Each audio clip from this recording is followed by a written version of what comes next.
NewBizGenie.com presents Market Research, an Introduction, Part 1 of 4. Hi, my name is Roy Hayward, and I want to tell you right up front, this is not an advanced course on market research. This is more along the lines of a level of a 100 or 101 level content to give you the basic information on how market research will help you and how it will help your entrepreneurial and business efforts. A couple of months ago, I attended a business planning class by Brett Harward. He called it the Book of Questions. Well, I really like that name, but I can't use it because he already has. So I thought about calling this the Book of Answers, but instead I'll say that market research is finding the answers to the questions in the Book of Questions. When we find out what we don't know about our market, we will be able to answer all of the questions in the business planning process. In addition to finding out what we don't know, by going through a process of market research, we will also find out what we don't know that we don't know. To start off, I want to address a process and problem that many entrepreneurs face when they start to develop their first business idea, and many experienced people in business continue to repeat. It goes like this. Here is the process. First, you have an idea for your business or product. Then you start to build it. Once the product is completed, you market and try to sell it. This process makes sense. It's logical as an obvious progression: idea, product development, and sales. And many people can identify that they follow this process and that they recognize it as something that they do or have done or that they see people doing. The problem with this process is that it can fail without any warning. There's no visibility built in to tell if you will be able to sell the product that you're developing. But you have to invest the time and money in building the product before you can find out. For me, I have an experience that illustrates how this process can fail.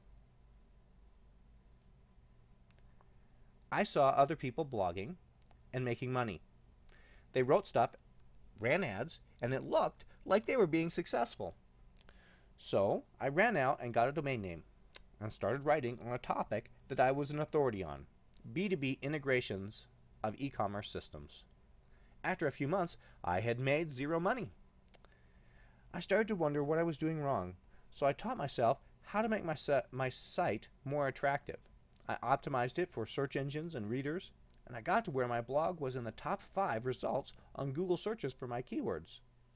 I was pretty excited about that, but I was still making zero money. Well, I was now tracking the visits on my site, and I checked, and I could see that much of the traffic was from my own visits. Indeed, I was my own #1 fan. Well, this may sound a little sad, but it told me that I was missing something. There was still something I was doing wrong, and didn't know. Finally, after running my business for a year, I came across the information I was missing. I needed to do market research on my product, the information that I was writing. When I did, I found that globally, the worldwide market for my product was 500 people. Ouch! This was the reason I was able to capture those 3 and 5 spots on Google. No one else wanted my keywords. Even if you are in the same place with your business, it's not too late. Doing the market research now will help you see how far off the market you are. And learning the process and skills to do market research will help you in the future of every idea, product, and business that you come up with. So here's what we do to correct the first process. We start with the idea, as before, but instead of running out and building a product right away, we do some simple and inexpensive market research that will tell us if we should move forward and develop the product. So we take the idea and we do our market research, and at the end of that market research process, we know that if we develop a product that the market wants, the market will buy it, and we will make money. The lesson is this: don't build a product until the market asks for it. Okay, that's the what, and here's the how.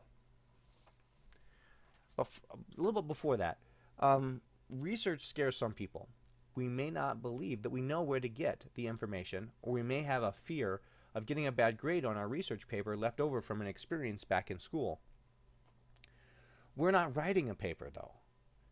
unless you want to, or have OCD and need the sense of completion, or want a document to for show and tell purposes with an investor, a banker, or a business partner. Market research is gathering information to allow us to make a decision. Market research process that I'm going to talk about is what I call the 20 questions to ask your market. We start that process by asking the first question, what is my market? I'll be covering this question in part 2 of this introduction. Thanks for watching this presentation. Be sure to go on to part 2, what is your market?